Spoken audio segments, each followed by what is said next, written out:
Hey, what up, guys? Man, level 5 here. So, yeah, day 2 of the theory crafting.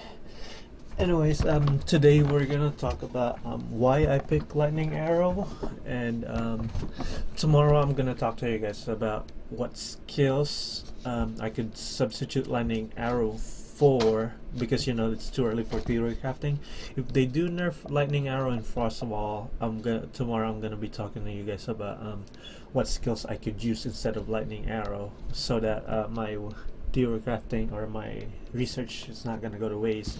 I'm gonna have like other options besides lightning arrow for now, because I'm not trying to invest all my time in lightning arrow without knowing the patch notes. So tomorrow we'll talk about what other skills I could use instead of lightning arrow, if and when they do nerf lightning arrow. But they shouldn't nerf it that bad, to be honest. Even if they do nerf it, lightning arrow should still be viable. But just in case, I'll look at other alternatives. Anyways, today we're gonna talk about why I picked lightning arrow and frostwall. Because for Atlas of Worlds. Anyways, it's because basically the end game. Let's look at this end game gear for lightning arrow. I know it already, but just in case, I wish I showed you guys. Okay, anyway, that's not gonna work. Anyways, one of the endgame bow for lightning arrow is the Voltaxic Rift.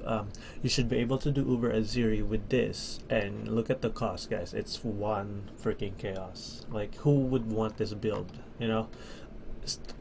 It's one chaos. Like, the low tier one is one chaos, but that's still freaking amazing. The highest tier one is like 2 exalt, 3 exalt, but anyways, it doesn't matter because this is your end game build. You could start with a 1 chaos, and then later when you get enough drops, upgrade it to the higher tier ones, which is gonna be like 3 exalted. The highest DPS is like 3 exalted, which is still pretty damn cheap. 30 chaos, see? There you go. So yeah, end game bow. One is that the end game bow is super cheap, and the next one, this is your end game gloves. And I don't know when it started being so cheap, but anyways, yeah, it's 5 chaos. This is basically your end game gloves, and you're gonna face roll any maps with this combination: Malagaros and Voltaxic Rift. Also, Rat's Nest. I think this is the most expensive one, and yeah, this is like the only 3 core items that you need for the build, and that's why I really wanted to do the build, because it's what's the best build for your buck. Basically, with this build, it's like one of the cheapest, and you could do. It's not even that you could do endgame maps. It's like you will face roll through endgame with this build. Also, I choose it because the leveling wise is the same as my tornado shot right here. I'm trying to edit this out and slowly change it to lightning arrow build guide, leveling and everything. Yeah, my tornado shot was pretty detailed, and I want to make the lightning arrow guide this detailed too. So yeah, it has the final tree, current gear, leveling. The leveling is pretty detailed, actually. It has videos and trees. So yeah, it's gonna look like this when it's done, and when the AOW starts, Atlas starts. It shows you bandits, shows you yeah. And another one why I picked lightning arrow is because of the cheap leveling gear. Leveling gear is just this. It's like, yeah, it's super cheap, and you could probably use Storm Cloud until you get to Voltaxic Rift. Like, you could use this all the way to 50 whatever, level 64. I bet you. Yeah, you could probably. Yeah, I was in Reddit trying to do research and stuff, and yeah, you could. These are like an ALC or not. It's probably, you could probably get it for free. And then here's the major one.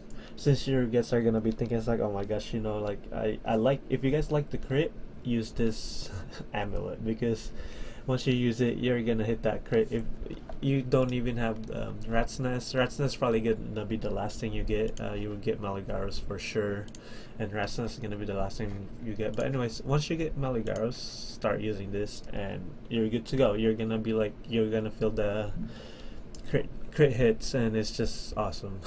I love crits. That's why I always use this build. And yeah, anyway, so that's why I picked Lightning Arrow, and I was doing a couple of research, and it looks like they're not gonna nerf Lightning Arrow. If they do nerf it, it's not gonna be affected that much, or what they're gonna do is they're gonna keep Lightning Arrow, and they're probably gonna have Frost Wall nerfed or some shit. But Lightning Arrow would still be viable. I'm gonna talk to you guys about it tomorrow, like what other alternatives you could use for it. But anyways, here it is, and yeah, I would link the guide to you guys down on the description. What else did I want to talk about? Yeah, the end game is really cheap, and also leveling. You could use you could basically use end game. It's not even leveling. The end game, you could just use Tabula Rasa. You could get, Tabula Rasa until you get the 6th link you want. But yeah, Tabula Rasa is for the win. You could do end game bosses. You could face roll end game content with Tabula Rasa. This, and this. Alright guys, so yeah, that's the items I'm gonna be looking at in. Yep, hope you guys enjoyed the guide, and tomorrow we'll be talking to you guys about what other alternatives we could use if they do nerf Lightning Arrow and Frost Wall. Alright guys, see you guys tomorrow.